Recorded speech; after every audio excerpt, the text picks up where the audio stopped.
നിങ്ങൾ ഉത്കണ്ഠപ്പെടല്ലേ. എല്ലാത്തിനും പരിഹാരമുണ്ടാക്കാൻ കഴിയും ലെഫ്റ്റിൻ്റെ രാഷ്ട്രീയത്തിൽ. ഇടതുപക്ഷം ഒരു വെറും പക്ഷമല്ല. അതിന് രാഷ്ട്രീയ ബോധമുണ്ട്, രാഷ്ട്രീയ ഐക്യമുണ്ട്, രാഷ്ട്രീയ നിലപാടുകളുണ്ട്.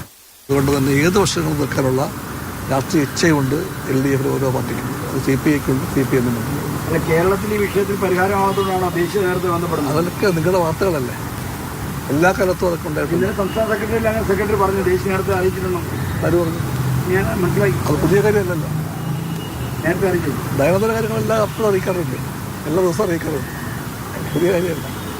ഈ തൃശ്ശൂരിൽ മന്ത്രി OJ ജനീഷിന് വീട്ടിൽ വിളിച്ച് ഭക്ഷണം കൊടുത്തതിൻ്റെ പേരിൽ CPIയുടെ ഒരു പ്രാദേശിക നേതാവ് അബ്ദുൾ റഹ്മാൻ അദ്ദേഹത്തെ പാർട്ടിയുടെ പ്രാഥമിക അംഗത്തിൽ നിന്ന് പുറത്താക്കിയിട്ട് നടപടി ശരിയാണ്? ഇത് അറിഞ്ഞു ഭക്ഷണം കൊടുത്തു എന്ന കാരണം കൊണ്ട് ആരെയും പുറത്താക്കിയിട്ടില്ല. അതൊരു തെറ്റായ വാർത്തയാണ്. ഒരാൾക്ക് ഭക്ഷണം കൊടുത്താൽ അതിൻ്റെ പേരിൽ കമ്മ്യൂണിസ്റ്റ് പാർട്ടി ആരെയും പുറത്താക്കില്ല എന്നുറപ്പാണ്. പിന്നെ എന്തിനാണ് ആ നടപടി? അത് വേറെ പല കാരണങ്ങളുണ്ടാകും, അന്വേഷിച്ചാൽ മതി.